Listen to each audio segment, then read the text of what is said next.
Another edition. Go on, what were you going to say something? What a false start. You're crazy. What a failed start. Maybe that should be the start. Another edition of New Mets Podcast, episode 142, almost at 150. Feels like one milestone comes. Whoa, whatever, who cares? Marco, welcome to the pod. Thank you. How are you doing? Doing okay, balanced, life's good, Dota's okay. Nice, through another 99% win prob. Not me, but we did lose. Yeah, and likewise Adam, welcome to the pod. How are you? Good. Okay as well. Nice, some heavy positivity. Some even kiltered personalities coming into the pod. An earlier than usual pod because of unforeseen circumstances. So who knows when this gets out. It might even come out on a Wednesday. That'll be unprecedented in the podcast history. I don't know where we want to start here. We've got plenty to talk about. Games and the mini patch. I've got a stat corner. And we're finally going to get to talk about Bristleback. Adam's month-long wait to talk about heroes is over as well. Or, well, let's see how long it takes us to do that. He gets nerfed. Yeah. Smile. Well, we'll see. We'll get to the patch. Should we blast off with some games? Marco, how's your Dota been this week? So I've actually not played much ranked. I've only played ranked today. I was looking at my match history, and the last time I played I had this awful 3-loss streak, but that was from last week's, where I was crying about the POS 3s. So played quite a lot of unranked, which was...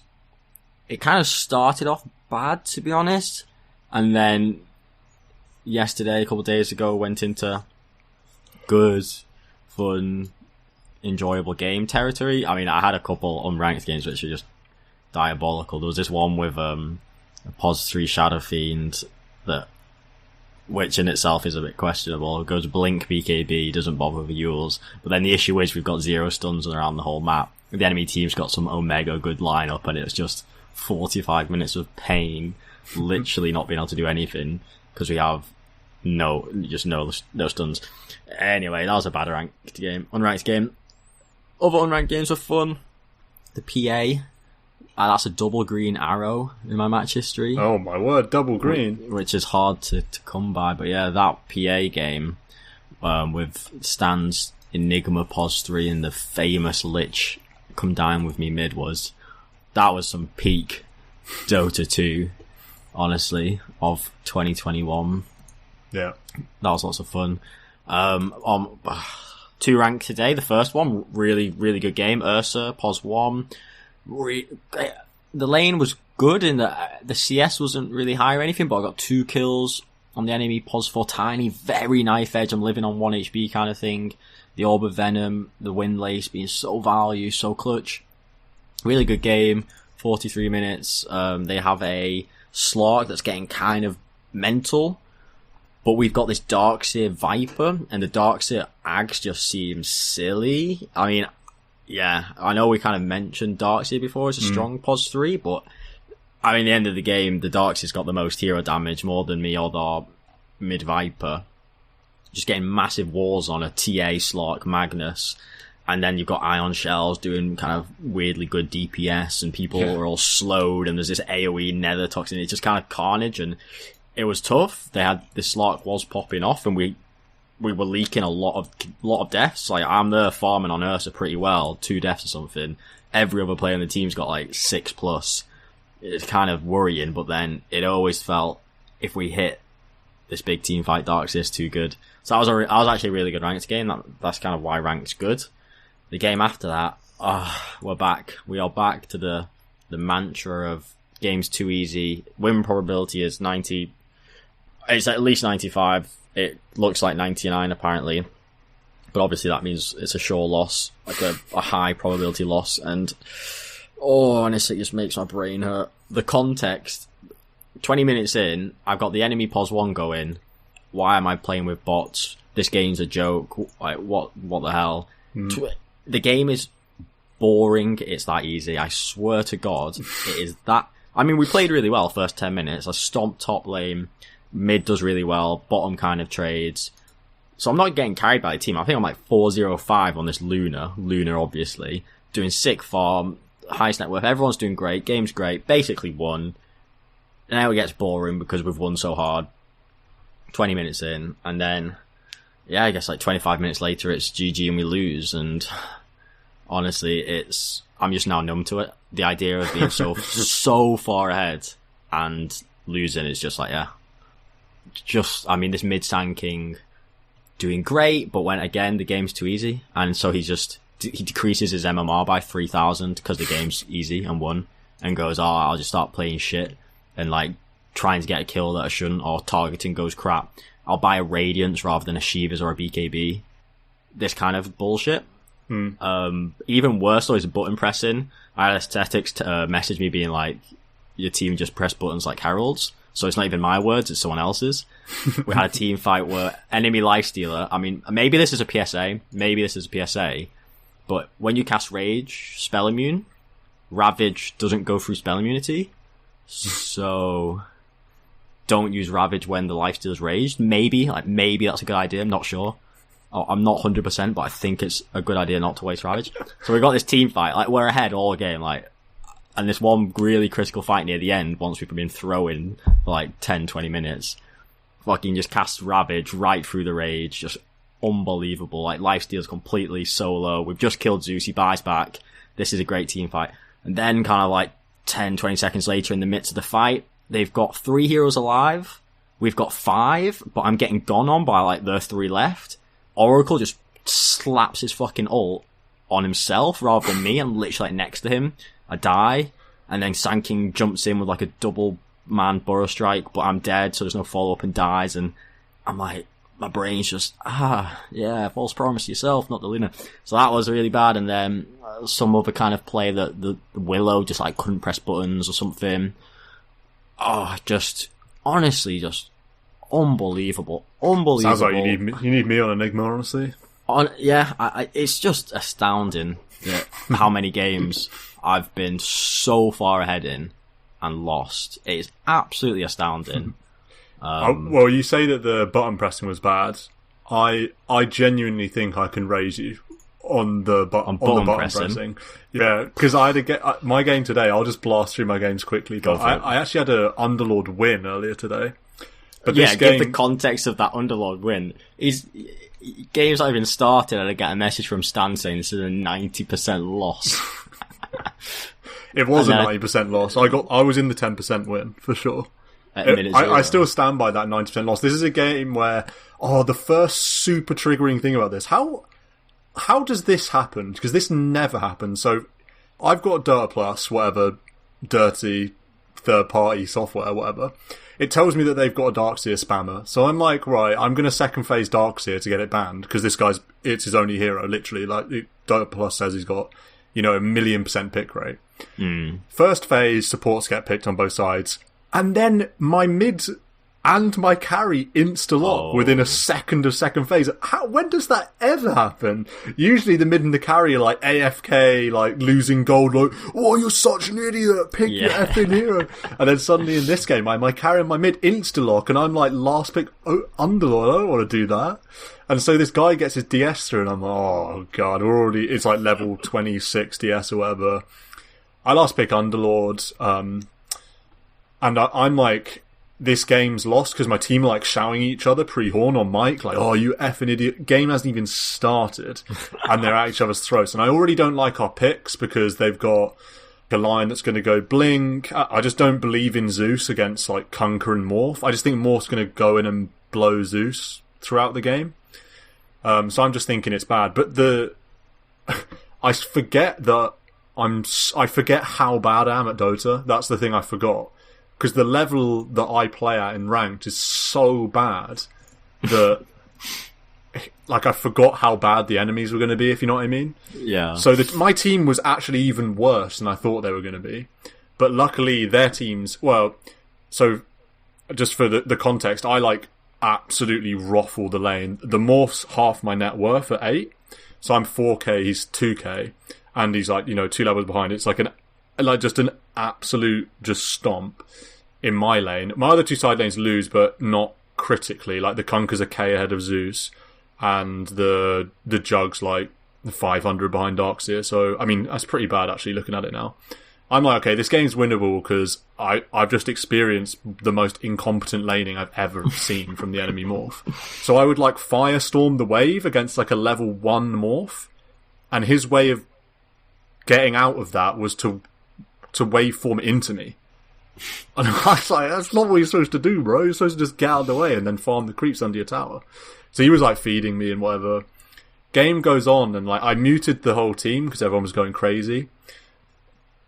It would have been painful for you because our Shadow Shaman, I kid you not, 3 times I saw the same thing happen, where he would Hex, Shackle, Hex Ethershock, then Shackle for like half a second and like then cancel to use his ult. Like he did it in the wrong order 3 times. So he'd get like a 0.1 second Shackle. Because he wants to ult then shackle, but he's doing his buttons too quickly, so he shackles then ult, so the guy just walks out. And there's a kill on Morph where we Moonlight Shadow, and I see that the Shaman hexes, and then again shackles for like half a second. This time there's no context, because there's no ult being cast. Then the Morph like runs away and Mirana like arrows where the Morph used to be, and I'm just like, what am I watching in this game?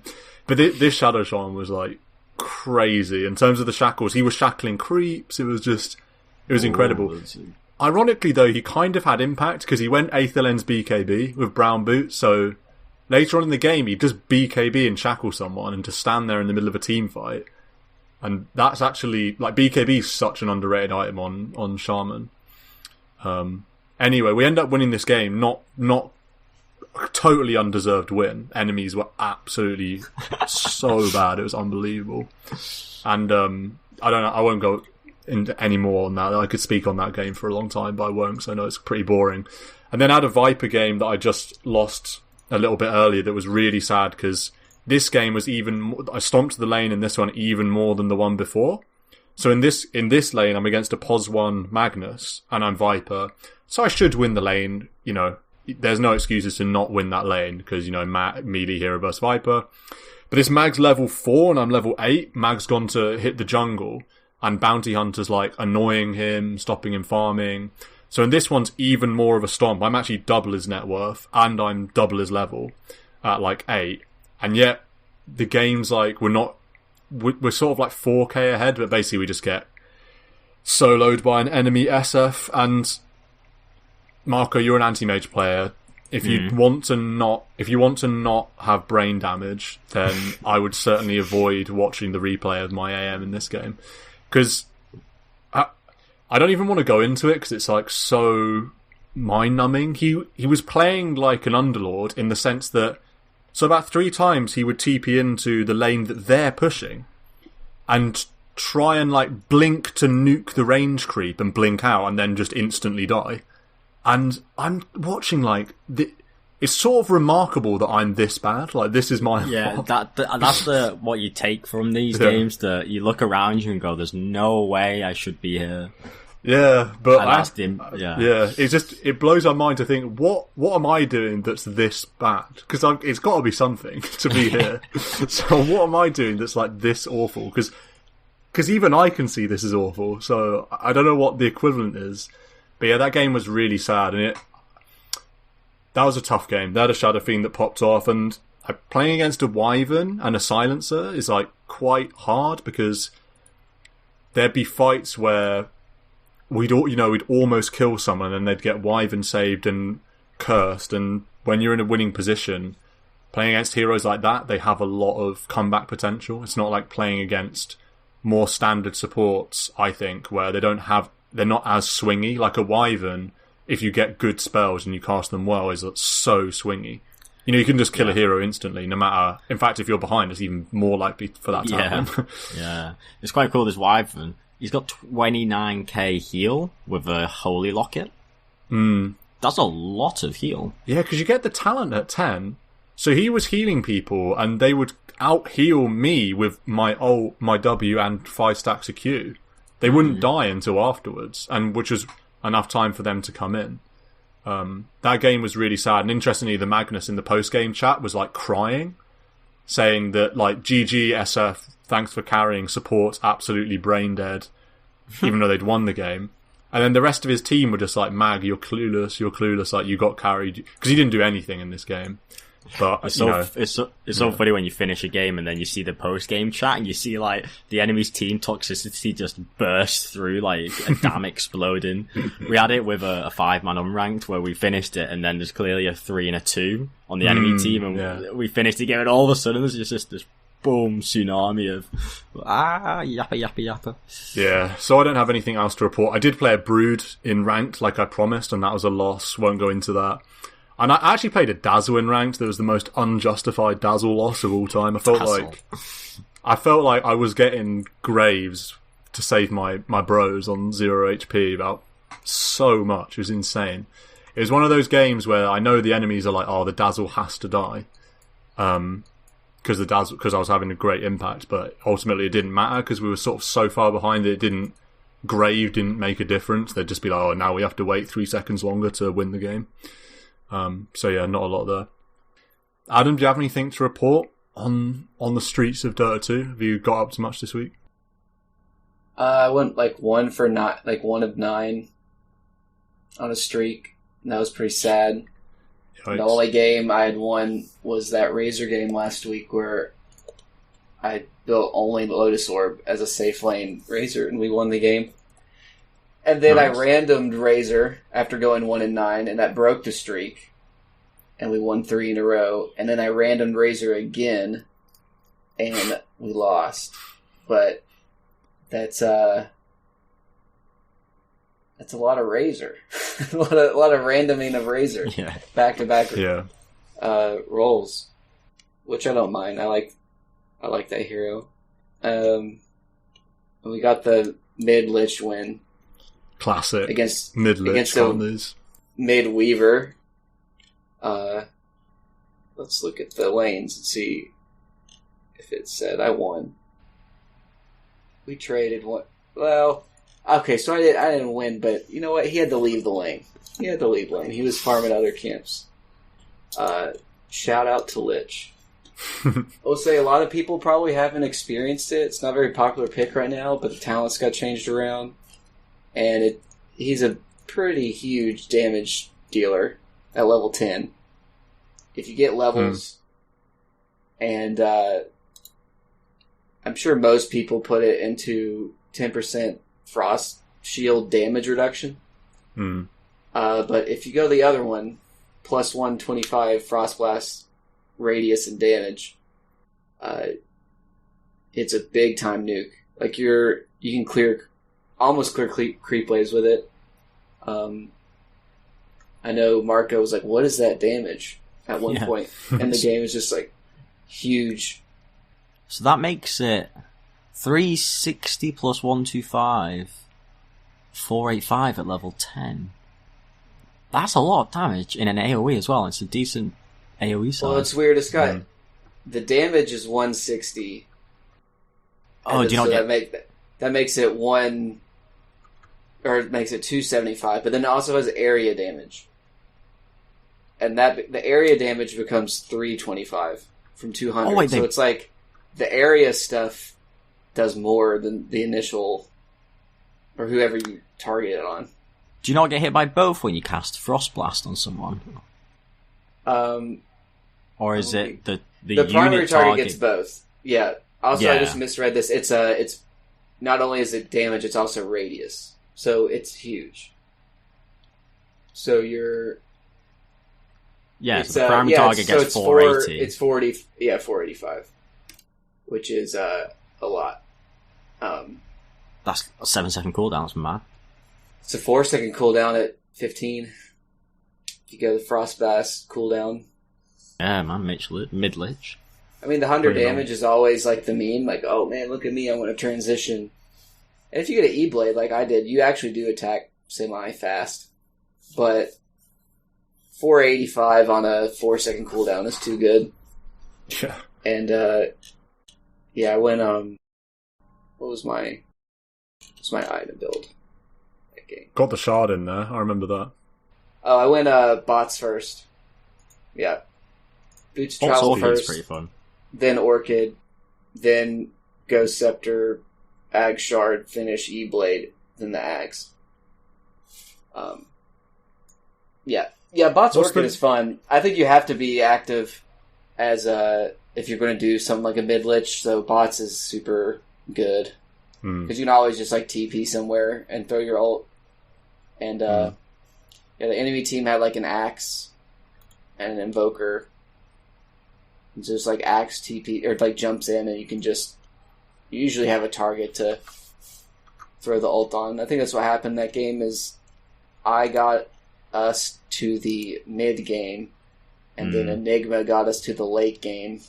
Yeah, PA, and then PA got us the win to the scoreboard. Yeah.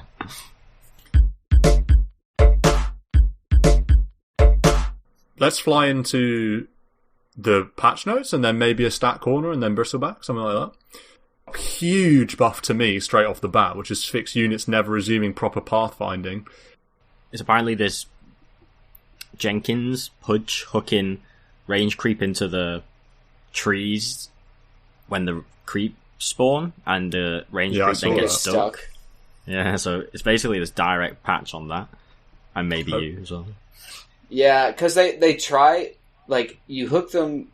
I don't know if they only can do this as Radiant, but you're at the tier 3 top, and you hook them into the side trees right when they spawn. And they try and find a pathway out, but if you just sit there and block it for a second, they give up. And then, like, he did it again. So at 0, and then at 30 seconds, 2 creeps stuck, and then he just like goes and gets mana and TPs out the lane or walks out the lane, and he's kind of like given the way, like, 2-3 waves of experience and a free level 2 to the offlaner. And it's weird that those creeps, they initially try and find a way out, and then they're just like, no, can't do it. And then they just like stop. They give up. I think he did it in the DPC as well. Yeah, according to a Reddit comment. He definitely did. And they're just like, what is this? Who did it in DPC? Jenkins. Sorry, he plays in the DPC? Goat. Arkosh. Oh, Arkosh. What is the... Oh, they have different names or something? Yeah, we had a convo on Discord about this. The Arkosh. We actually know who they are. Names. What? One of them's BSJ. BSJ's Pale Horse, the carry. Oh, that's funny. Yeah. And what's then... Why? Oh, this is like live. This is... Yeah, I don't know. Oh, okay. Because that's I'm what an anti-Arkosh fan. Because Mason stood in for Arkosh in the last series against 5-Man Midas, and like, oh my gosh, Pale Horse didn't sign in on his like alt account, so it must be Mason. And it's like, no, he's just standing in. It's BSJ, who's on a plane from Sweden or whatever. So does that mean BSJ was playing NADPC from Sweden? That's pretty funny. Yeah, I guess so. Jenkins was. Well, I don't know if Jenkins wasn't in Sweden, but yeah. They're going to be Division 1. Did they get promoted? Arkosh? No, I don't think so. Adam? I think they just... Did they not? I thought they had a chance. I thought they... This needs to be checked, yeah. I could have sworn they were up. They second place? Is that not... Yeah, promotion. Oh, is that promotion? Yeah, it is. It is, yeah. So this meme Arkosh hidden persona Jenkins BSJ is going to be in Div 1 next season. NA Dota 2, let's go. EG versus Arkosh, let's go. Yeah, it's BSJ, Shaggy, Grimlow is the 3, and that's Jenkins. And then Crow and Goat. Those are Newsham, and I believe people think it's God Z is the 5 position. At one time, Capitalist was on the team, but he stopped once DPC started. Okay. Nice. Well, there you go. The more you know. But I just think that's fun because it's like, oh, who's on the team? Is it really? And then they started like doing post-game interviews and stuff, and it became like a not so secret, you know? Right. Yeah. Let's go through some of these other changes then. So out of the item changes, there's been some nerfs to the damage block on Vanguard, the lifesteal and health regen amplification on Sange, and all of the things that build out of Sange, and then the Solar Crest. Shine attack speed bonuses down by 5. Don't think anything worth talking about there, really. Just some nerfs to Sange, not in the status resist department, but in the health regen department, all minor. Solar Crest, minor. And then out of these... Yeah, go on. So, the Vanguard change is not surprising. Because, Or the Sange changes, not surprising. It's not surprising that Sange has been reduced, but like you say, it's lifesteal and health regen amp, which is obviously less important than the status resistance bit, but... So it is you were making the minor. lifesteal look pretty good as PA yesterday. Sange was satanic, 3% less life steal and health regen amp. It's hard to kind of quantify this health regen amp, because you don't really know how much health regen you're getting, and then it's getting amped, and it's I don't really know what's going on. The lifesteal, it's down a little bit. Yeah. It basically, my point is, I thought the Sange changes would be a little bit more than this, but fair enough. I don't mind that it's only this touch minor. it up and see. Still Vanguard funny expected. that Solar Crest is still perfectly good and cheap, and one of the best items for a support to pick up, or a 3. Yeah. It's pretty hilarious how whatever it was before to where it is now, and it's still I would still buy that every game. I'm surprised they didn't give it the classic treatment of all of a sudden here's a 200 recipe. Like how they did with MKB or with Pipe. Yeah. They just or just this make shit the is 2 value. 200 more. Yeah. Yeah. Because it's still really value. It's really good. Yeah, it's great value. The Vanguard is nice because people were getting that at 3 minutes in the game. Yeah. So it's real good for how early people were getting it. 70 block at 3 minutes is your position one's whole right click. Yeah, I've killed myself either as a Void or as a Luna, and I pressed Mask of Madness and was right clicking a Centaur, and I was just he was regen in HP, and I was just dying. Just hoping for bashes. Yeah. Some of these hero changes then. Axe, they changed the Axe build, so on a separate note, Berserker's cooldown's been increased a little bit at all levels by just 1, but then this counter helix on the shard, the proc chance reduced from 10 to 5, which is kind of huge. They've halved. It's not 10 to 5. It's someone mentioned this on the Discord. It used to be that you increased your proc chance by 10. You now just increase your proc chance by 5. So it goes from 20% to 25%. I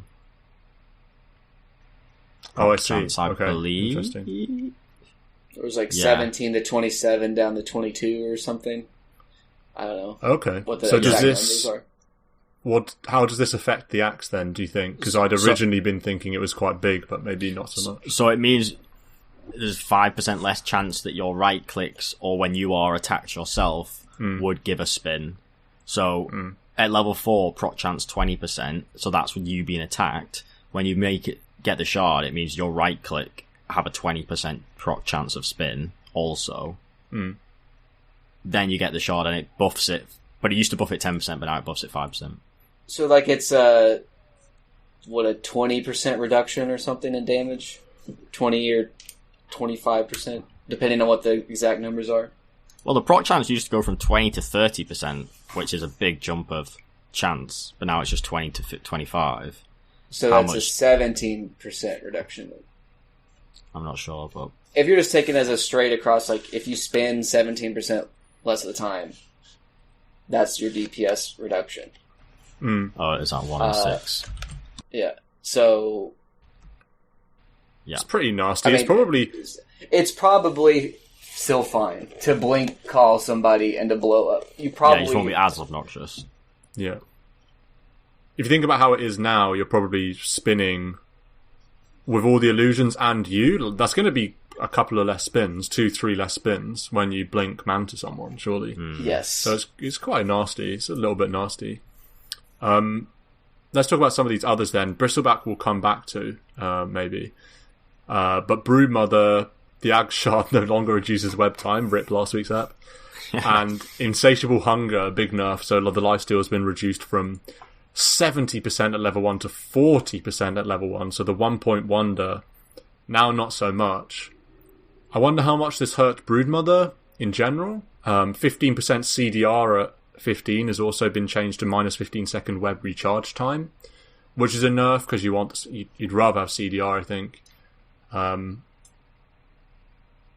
It's a big hurt because that laning spell, the Insatiable Hunger and the laning for the lifesteal is huge. You use it for that all the time.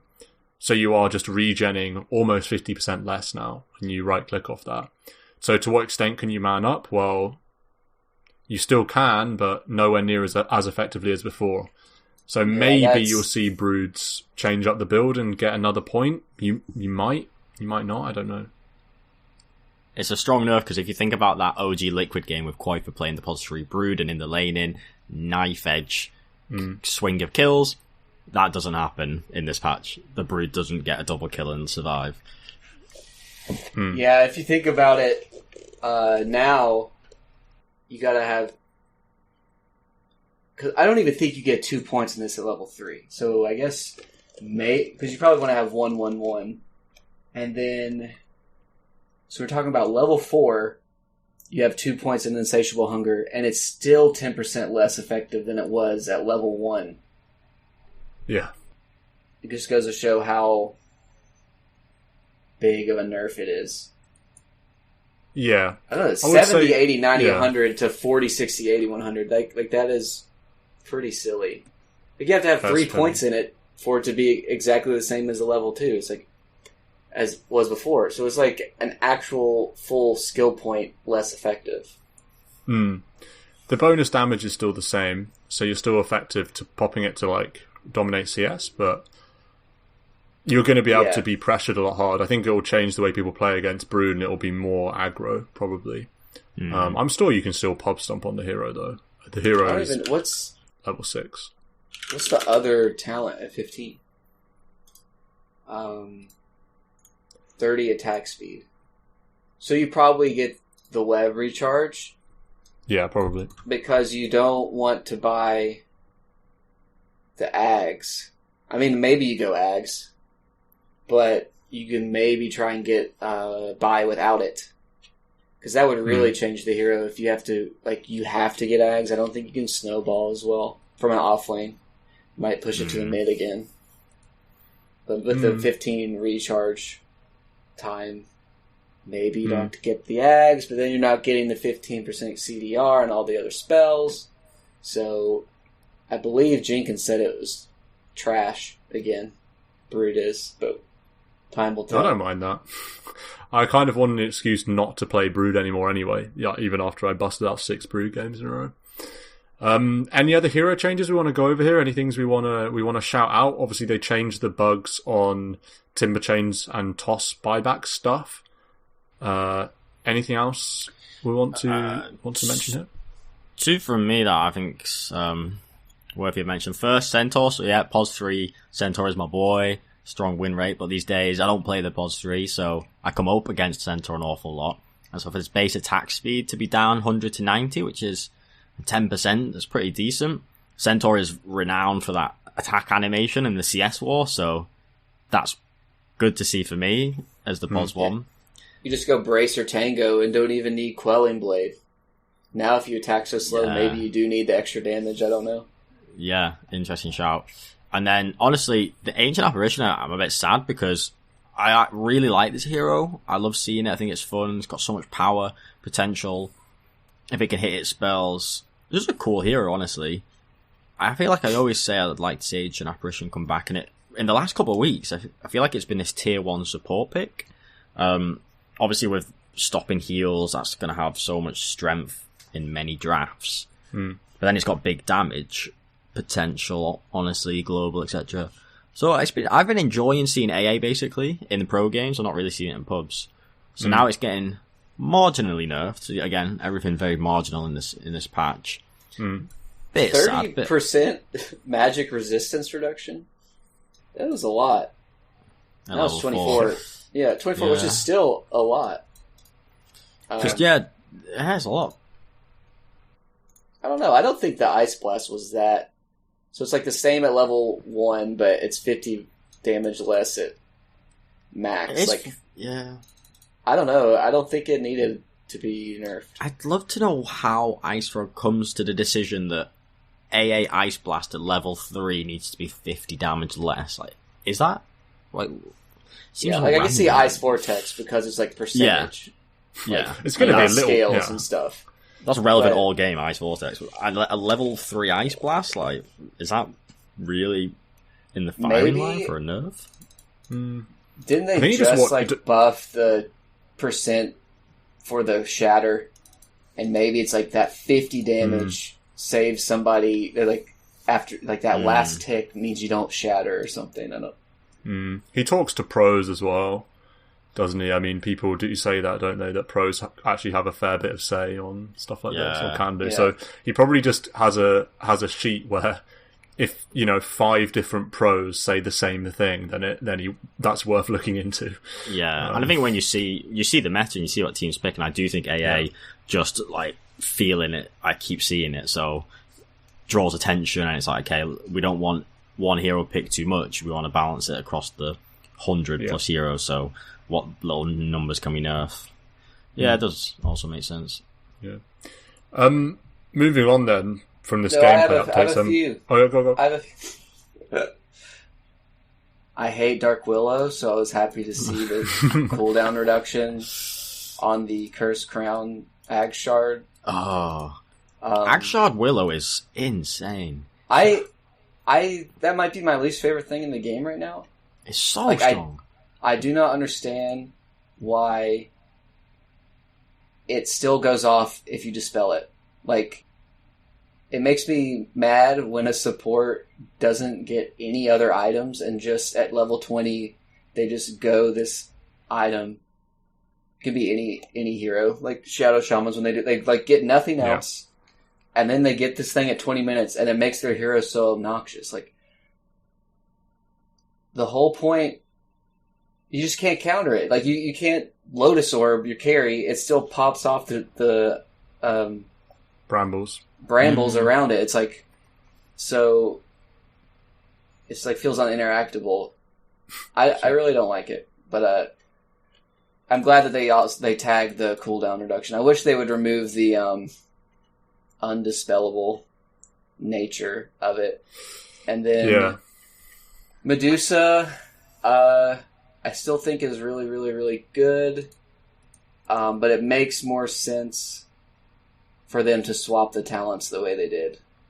So she has to wait a little bit longer to get really unstoppable. But honestly, it's like, is level 15 and level 20 that big of a difference? I don't know if you're going to Medusa strat. It's like you were going to get the level 20 anyways to get the Mystic Snake % mana gain. And by that time, when you're level 20, you probably have all the parts of the combo between like the Ags and the Ag Shard and the talent and like maybe a Manta or a S&Y, and you're probably good to go. And then the final thing is Snapfire, Little Shredder. That was a lot of armor reduction. It was like a Desolator.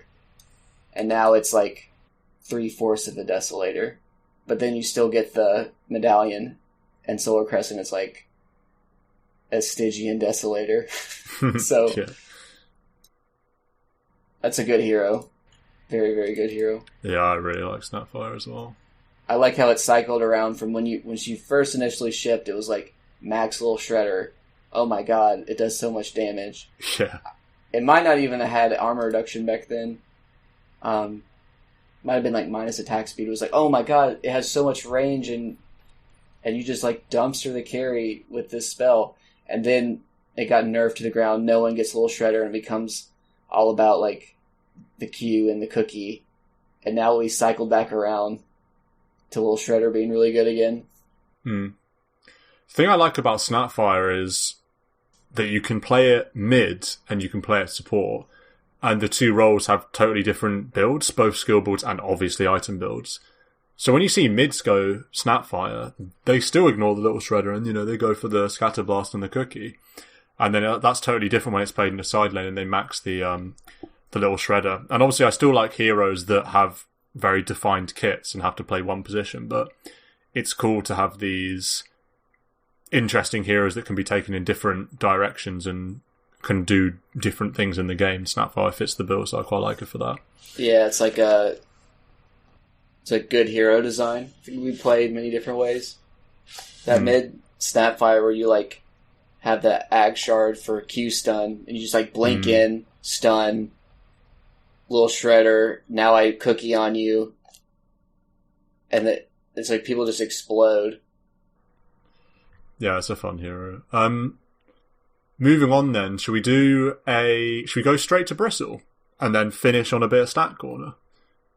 Yeah. Maybe. Let's do that. Sure. Let's do that. So stay tuned for Stat Corner. Bristleback! The hero that we promised to talk about for like 2 weeks. Now we finally got here, and it's a decent thing to talk about as well, because we were just talking about the patch, and the hero did get changed a little bit, with the Scepter AoE reduced from 950 to 900. That's the visceral nasal goo going all around your hero when you get the Ags. And the cooldown increased from 1.5 seconds to 1.75, and a talent change that used to give 20 move speed now gives 15 damage at level 10. Adam, you've been rocking out with the Bristleback a little bit, and it has a kind of a classic Bristleback, great win rate in lower MMRs, and that evens out at about 50% at Divine Immortal Plus, but 55% if you go all the way to Herald, Guardian, and Crusader. First of all, do you like Bristle? Do you think it's good? Or like, how do you see the hero? Like, what do you want to be doing, and how's it gone for you? I think the hero is amazing. And like borderline, I think it was OP. Right. And I don't think the Scepter AoE from 950 to 900, I really don't think that makes that big of a difference. 900 is a lot. Like, a lot. 3/4 of a blink. So, just think of it that way. And it's non-targeted. You just like press Q. It's so easy of execution. The cooldown going up, that is a big difference. What is that? That's like a 17% nerf as well. When a hero like Bristle, where you just want to spam as much as possible, it does make a big difference with your Warpath stacks. And what's the cooldown on Quills? It's 3. Yeah, but really, all you do is like you just spam the 2 buttons. Spam the keyboard. Yeah, you're going to be hearing a lot of "I'm not ready," and that's okay. I am not ready. You just keep pressing buttons. Also, yeah. I don't think this talent does anything. I don't know. I never got the move speed talent before. I always got the 2 mana regen, because you need it. Yeah. Like, you need to spam the spells. So, yeah. I guess maybe it was really good when you hit level 27. Like, getting 20 move speed at that point in the game is pretty value. Where do you said Bristle was borderline OP. Do you have a position in mind? Because traditionally this hero was seen as a tanky 3. Then it was played... Mid 3. Yeah, because it was played carry for a while, and you still do see it carry sometimes. You know, Mickey likes to run a Bristle. Okay. You do see it pos 1. It used to be really popular. Do you remember a while back when it was like the raid one of the TIs? I can't remember when, but yeah, it was like a big time carry. Yeah. But not any now. Yeah, mid unstoppable. Yeah, now it's like a lot different. Now it's like you are just a gigantic like team fight disruptor because everyone's rooted. Not actually rooted, but everyone's so slow that they can't do anything. Because you just keep blowing your nose all over everybody. And that is the fact that you're so indiscriminate about it. You're just pressing the spell, and it like shoots out everywhere and hits everyone. You have there's like no thought process behind it. It's like, ooh, I want to target this guy. It's like, do I see heroes on my screen? Oh, I press Q and it hits everything. And let's look at that. So, base movement slow, 20%. So the first nasal goo slows 20%. And then every stack, move slow per stack is, it goes 3, 6, 9, 12. So, I don't know, that might be a 56% slow. I don't know how they do it. If the first stack counts for 20 and then you get 12 extra after that. But the Scepter, what it does is it removes the stack limit from 4 and makes it 8. So, if we're taking the initial one as 20, and then everyone after that is another 12, that's like 100% move slow, right? Yeah. It's got 116%, it says, at level 4 with Ags. And it's 24 minus armor. It's the single biggest 26 minus armor ability if you get to 8 stacks. Imagine that with a Slardar. What was Slardar? 20? At level something like that, yeah. It's like 20 something. Yeah, 46 from 2 spells. And this is like insane. You're insane against Roche because you're getting 8 stacks and you're like spitting quills and punching. Because with Max Warpath, your right click's like 300 plus. Like I don't know the exact amount, but it's like you're hitting for a lot. If someone has minus 24 armor on them and you hit them for 300 and hit them with a quill spray, like they explode. Yeah. I think it's worth just pondering the Warpath because I certainly used to play a lot of Bristle and I didn't realise how insane the Warpath is, because you think of Bristleback and you think of the E to make you tanky, that's iconic, and then Quills and Goo is iconic as well because that's what the hero does. But actually this Warpath passive is so strong. It really is what makes the hero pop, honestly. The damage output is crazy. You just whop people when you've got Warpath and a bunch of stacks. Yeah. If you have I've never Oh, sorry, I was going to say it's like it goes up in stacks 5, 7, 9. So even if you look at level 6, 5 stacks is really easy to get, and it ends up being 125 damage and 15% movement speed bonus at level 6. So you're hitting for 200, and you're tanky, so you're hitting a lot. You're not just hitting once with bonus damage. You're slapping a bunch of times. Yeah. So because this is one of those Vanguard heroes, so. Vanguard plus the Bristleback passive makes you very tanky. Yeah, what? I was just gonna ask what the build was. I don't know if you want to finish what you were saying, but I was just gonna ask what the build was in terms of skill build and items and stuff. But I was going to say at 18, it's 9 stacks, which is 45% movement speed, and I believe that's 315 damage. It's 35 times 9. Mm-hmm. So you already have like 200-ish base. So you're like hitting for 500. Not excluding like armor minus and the minus armor. And all that stuff. So I mean you don't have a lot of attack speed.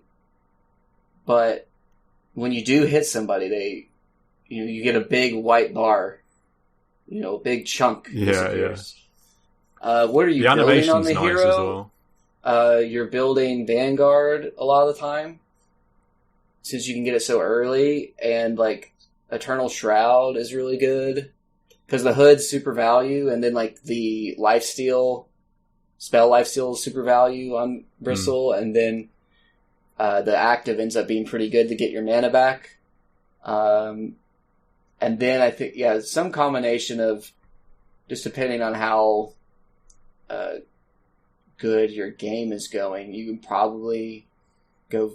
I like Vanguard Hood. Maybe you don't get the Shroud right after. Maybe you go into the Ags and get the Shroud after that. So it's a good Halberd hero, and it's a great Lotus Orb hero. And something like that. Phase Boots is okay. Yeah, S and Y, Boots of Travel. I don't care for phase too much. You probably get a lot of value out of it, but this tread swap, but like it's too much. Honestly, you just tread swapping, tread switching with power treads. Yeah, that sounds intense. Yeah, it's too much. Like I think you would rather just have the armor from a phase boot and the move speed to get on top of somebody. And the attack speed, because you hit so hard, then you would rather that attack speed of power treads. True. But honestly, the gameplay is just wreak havoc. It's really funny watching like fast heroes not be able to move. Like, that is very satisfying. You like a hoodwink or a coddle. They're just like stuck in place, and it's like maybe you don't kill them fast because you've been blinding lit or something, but like they will die eventually. Like you will press enough quills for them to blow up eventually. And it's not even just about you. Like the fact that you getting the kills, like you are slowing people to such a degree that it makes the ease of executing a team fight for the rest of your team so trivial, because I don't need, like, the other team doesn't know what to do. They're either like run, and if they start trying to run away, then they're just dead because they're going to be slow and you're going to have all the catch. If they try and fight, they can't coordinate because everyone's so slow. It makes hitting stuns and stuff like really easy. Also, it's the fifth most popular hero. That's surprising. Really? Oh, wow. On Dota Buff, it says fifth. And 53% win rate. People do love this hero. I used to love this hero more than I do now, but I still do like it. Is there anything that you'd be really scared coming up against? You mentioned playing it mid. You might have the privilege of picking last.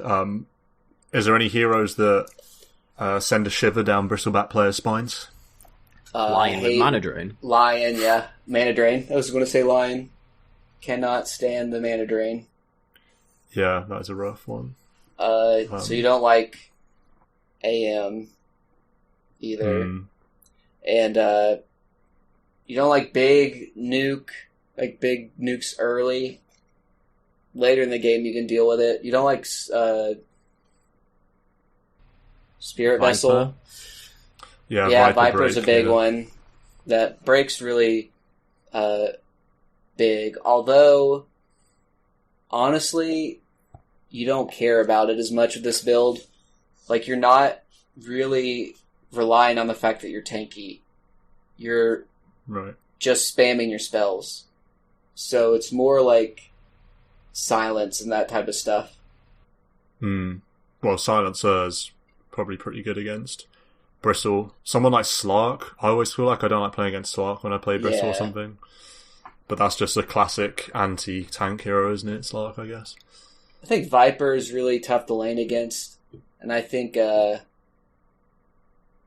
don't want to deal with like a PL or a Lion. Especially the Lion that's like got the shard. Yeah. Like, not that you can't goo him if he's BKB. Your other spells like go through. I mean, like your Quills goes through spell immunity. It's physical, but it's like you kind of need the goo to like really do damage.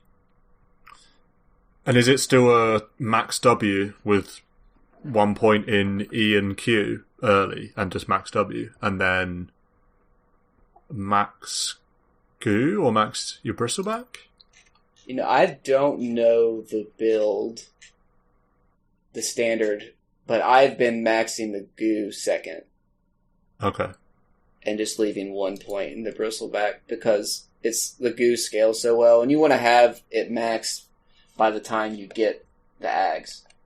So whatever build, like if you're going late, I'm sure there's some optimal like 2-4-2 or something. But what's go time for the hero? Like, are you getting Ags and then go time? Yeah, it's you getting Ags, and I guess the Ags depends on when you think you can live with the Ags. Like, if you think you can get the Ag super fast and still be able to do everything in a fight, then I would get it. But if you think I need a couple items before I get the Ags, then that's your go window. But it's basically I get the Ags, and you brawl after that. That used to be one of our big go-to words. Brawly. We brawl. Yeah. Love a good brawl. And the Ag Shard is good too. That's a great one to pick up at like second Roche, because you do take Roche really fast. But yeah, the hairball, I believe what does it apply, like 2 stacks on or something? Yeah, it's 2 instantly explodes with 2 quills and 2 goos, something like that. And it's like AoE. Yes. Yeah. The thing I don't like about the ball is it is quite mana hungry. 100 mana. Yeah. Right, okay. But it's good, it's good, I won't say it's like burst, but it's applying 2 stacks instantly like that, and then you get like a third and fourth from your quill, and you get I guess a third goo and a third quill right away from you pressing the Q and W. It is a pretty large amount of damage because this like hero, it's kind of like a necro. The longer the fight, the better, and if you can kind of like speed up the amount of time it takes to get to where it's classified as a long fight, you know what I mean? If you start off everybody on on 2 or 3 goose stacks and quills, they're like, oh god, right away. Yeah. As opposed to waiting like 10 or 15 seconds for you to do that. Yeah. Yeah. I think this is where you see the win rate it goes down as you go up the ranks, but you can imagine, say, a big skirmish happening in some jungle or the middle of the map where there's kind of no retreat points, no towers to defend behind or TP defend to. So if you just got a fight in the middle of the map where there's no escape from it, then Bristleback's very happy because he'll run you down. It's only if you can kind of bail to a tower or get TP support, etc., that you'll be able to keep the hero from killing you. So I feel like there'll be a lot of messy, crazy fights that pubs will see Bristlebacks just maul everyone over. Yeah. Interesting. I quite like Bristle. Maybe one to try in the 3 role. Definitely can be one of those, unkillable beast heroes that are like the bane of every Dota player's existence. If you ever want to make it to where you can't hear anybody in Discord and nobody can hear you over your keyboard, definitely the hero for you. Just alternating my pinky and my ring finger on Q and W. Just back and forth. Yeah. Yeah. And it's just popping up with the not ready yet, not ready yet. You're like, I know, but it'll happen. I just flutter these 2 fingers on the keyboard and just wait for the spells to happen. I think a final item that I think deserves a shout out is the Kaya Sanj on the Bristle. Yes. Yeah. That is such a good item for the spell casting and spell amp and mana regen. Yeah. You want to find a way to get Octarine's a pretty good, if you can ever fit in an Octarine, that's great too. Because of more range and spell lifesteal as well. Cooldown reduction.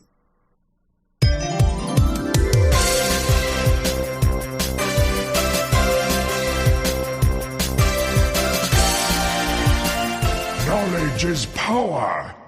Let's finish with a stat corner then. And this week's we're talking about gold bounties and such. I didn't even know this, but GPM over time actually increases as the game goes on. I thought it was the same the whole time. And I didn't even know how much it was. Do you know what passive GPM is? Wait, not just for bounties, you're saying passive GPM just itself goes up over time? Yeah, passive GPM just itself goes up over time. That must be newer.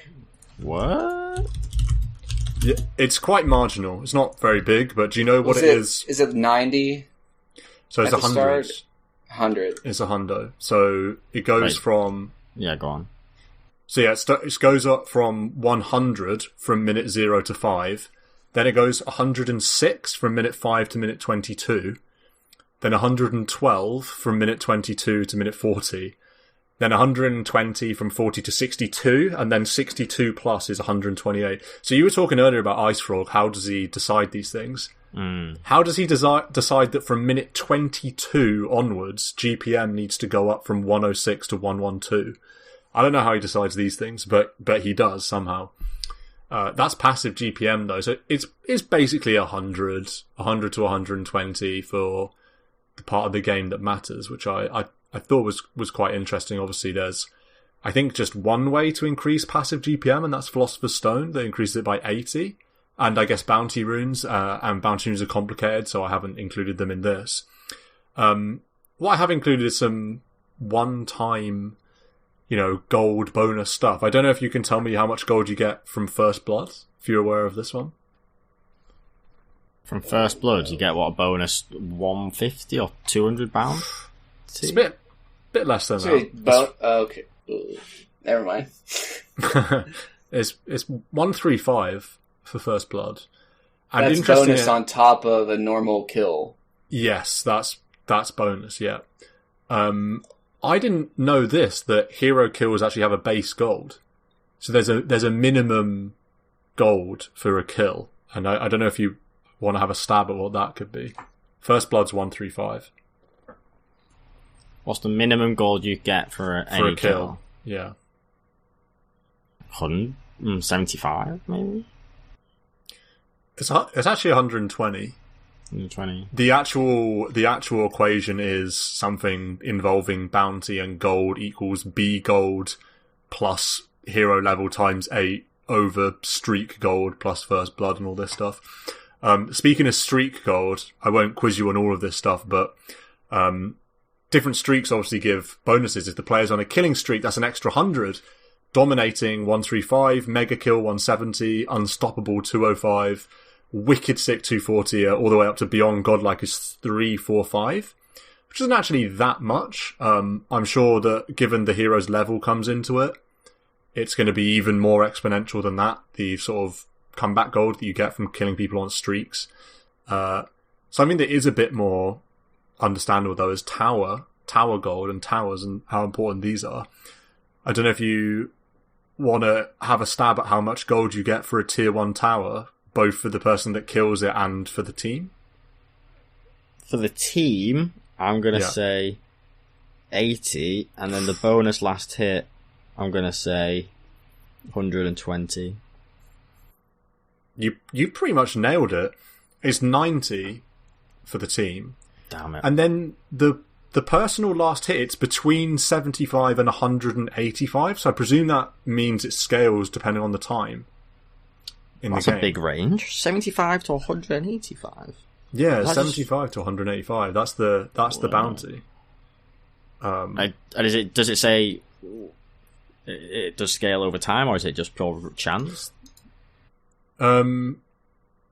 Is it just 75 actually? Maybe I'm thinking they've said 75 to 165 because 75 plus 90 is 165. So maybe they're just saying it's 165 to whoever kills it, i.e. 75 more. So you get maybe 90 and then 75 bonus for hitting it. Yeah. Something That's like a big that. deal. It always feels bad when you miss the last hit. Yeah. So it's 110 for the team for tier 2 and 125 for the team with tier 3. And I didn't realise this either, that when the enemy team denies a tower, not only does it half the bounty that the enemy team gets, that team also gets half the bounty. So if you deny a tower, you get half the bounty for it, both in terms of the gold for your whole team. So you both get the same thing. If you deny a tier 1 tower, both teams get 45 gold to all players, as opposed to one team getting the full 90. That's I didn't even realise that. That's pretty big. I think you'll be surprised by this one too. Do you know how much gold you get for killing the courier? Well, that scales. Or killing a courier? That scales based off of the level. I feel like this is out of date. I really feel like this is out of date. I think this is showing what it used to be. Because it's saying 125 to each player, but I feel like that's too much. That's out when of it's date. 1. Yeah, it's that's like back when it was 45 1. or something now at level 1. Or Yeah. Is it still at the whole team, though? yeah. Yeah. So that's out of date. That's in the, like, dead section of the page, I think. So that... Yeah, like the amount of time that they're dead scales with level, as does the gold payout. And it used to... Remember when passive GPM was tied with whether your courier was alive? That was so dumb, yeah. So have they removed that? Because I wasn't sure. Yeah. Wow. That's super silly, yeah. I thought that was still the case, so that's good to know. Yeah. Some creeps, though. Do you want to have a go at how much melee creeps and range creeps give you? There is a scale, so I've gone for sort of the medium between the low and the high point that you could get, because a lot of them vary by about 6 gold, what the bounty can be. It's like melee creep, like 23, range creep 33. Oh, I was going to say it was like 28 to 34 for melee creeps. And then like... Oh, God. Was it like 40... I'll go with like 42 to 48 on a range creep. So I think... That's early. I'm saying early. Yeah, melee creep I think is 34, and a range creep is 43. And obviously it increases by 1 gold every upgrade cycle, which is 7 minutes 30, apparently. So yeah. And interestingly, when you go to super creeps and mega creeps, this is something that Marco told me actually, it goes down a lot. So mega creeps are worth, 20, 21. And the range ones are, 23, stuff like that. But the melee creeps and the range creeps can be as much as 52. You can get 52 gold for a range creep, and you can get 39 for a melee creep, so it really is a lot. And then some of these neutral camps, I won't quiz you on these, I'll just run through them pretty quick.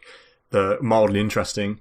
I didn't realise actually that you really need to kill the big creeps.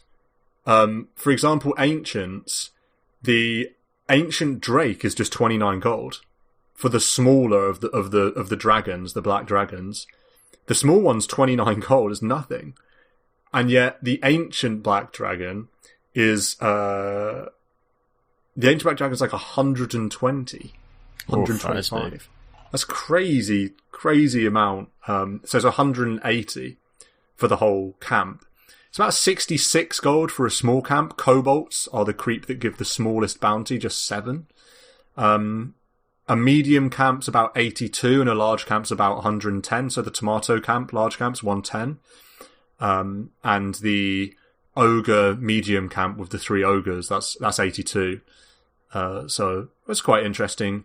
Granite Golem gives about 85, and the smaller ones give about 40. So again, kill those big ones; they matter a lot more. Yeah. I suppose it makes sense. They are like twice as hard to kill, I suppose. Golem, get ye gone. Yeah. What about Roche though? How much gold do we get in for Roche? I want to say the bonus for last hitting it is 200, but I don't know about what the team is getting. 150 each. So it's 135 each, and then it's between 200 to 290 for the killing player. I didn't even realise that was a thing.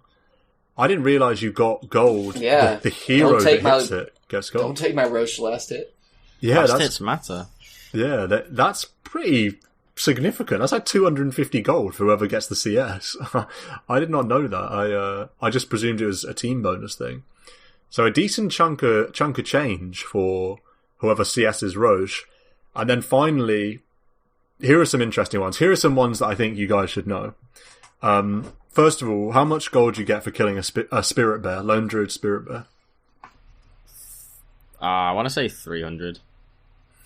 Ding. Okay, yeah. Nice. And what about, a little bit harder here, what about a Tempest double? Yeah, that's the one I was thinking. Is that it? 180? Not even 200? Adam's correct for level 1. Oh. But it's more for level 2 and 3. 40 increments, maybe?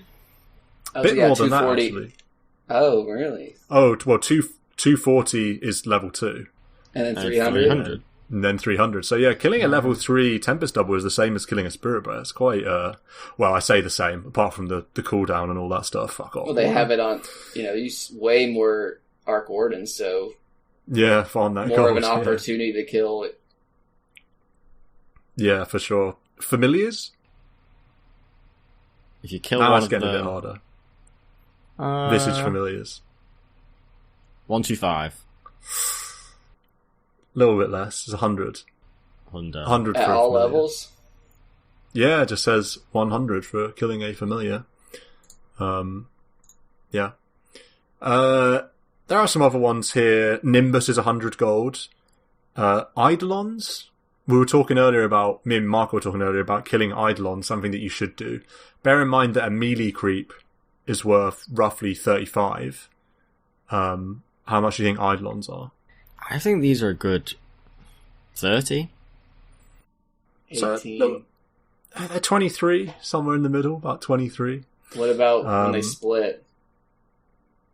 I think they're still 23. I think it's just 23 for an Eidolon. Yeah. Spiders, that's just 9. 9 gold for a spider, 3 gold for a spider, right?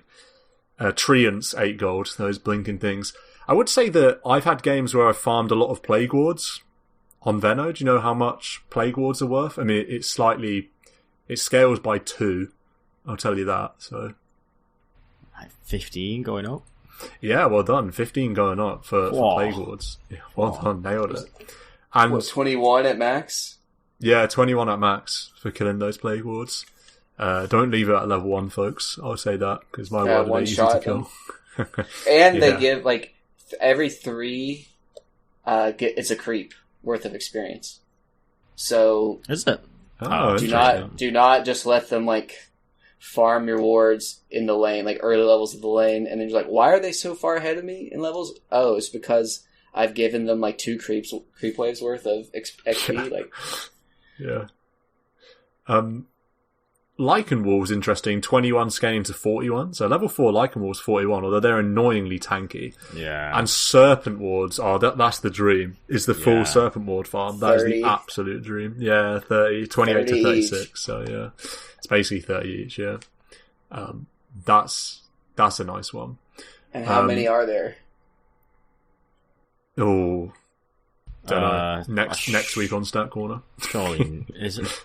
Because I'm sure it used to be a 3x3, but now it's a bit more kind of circular, so maybe It might it's be not 8. 3x3, and maybe It it's might be an a 8. 3x3 with a One bingo missing. square, or the middle square. Open. Yeah, I think that sounds about right to me. I think it might be 8. It should be a cool 240. Here's one that I'll leave you with. The most bizarre thing that I've read. I had no idea about this. It's such a weird gold bounty. So there's actually a 20 gold bounty for killing Phoenix Egg aside from the kill. So Phoenix Egg itself has a bounty of 20 gold. That's bizarre. I did not know that. Well, Yeah, it's weird. It's considering it like a ward or something. Yeah. It Like makes a me think Pugna the only thing that you can kill and not get gold for is a sentry ward. Is there anything else? You think about a nether You're wrong ward? about that. There is actually there's something else. One thing. There's one thing I can think of that you don't get gold for, and this page actually lists a few. So these don't count, but Earth Panda, Storms Panda, Fire Panda, you don't get a bounty for killing. Whatever, Yeah. who cares? But the one you're forgetting is zombies from Tomb don't give a bounty. Yeah, true. But yeah, Sentry Ward is the other. Everything else is giving you some of that good stuff. Yeah, I mean that's Stat Corner. Go Nice. kill some creeps. Yeah, go kill some Yeah, creeps. this is a good subliminal messaging of get that gold. Kill the Yeah, creeps. for Yeah, sure. but how much does a tombstone give? That's a good one. Yeah. Well, I'm cheating That's because I'm looking at it. chunky, the tombstone, isn't it? It's like... I believe it's 125 scaling the 200, but I don't... That's my guess. Yeah, ding, ding, ding. Exactly, Wow. 125 to 200. Is that a plant? Did Adam demo it's just Undying like... and then was It's like, like if we're talking what about Tombstone? If we're talking about, like, ward things, Yeah. you know, it's like Tombstone is always on par with, like, a bear. Yeah. Nothing feels... It's like you're a late game Undying. You die immediately. You drop your Tombstone and you die and you leave another one. They're like... The carry's like, thank you for the 400 gold. It's like, take it in, like, 2 hits. Like, 2 seconds. Like, I wish I could turn off help and not drop these Tombstones when I die. The panic Tombstone in lane when the Undying's about to die. That's a good one as well. Just quick 125 gold or 150 gold. That's a nice one. Well, that's episode something. 142? Was it 140? Yeah, 142. I think 142. Nailed it, yeah. We'll see you again in a week's time, just over a week's time. And until then, yeah, let's hit some creeps. Let's test out these bounties.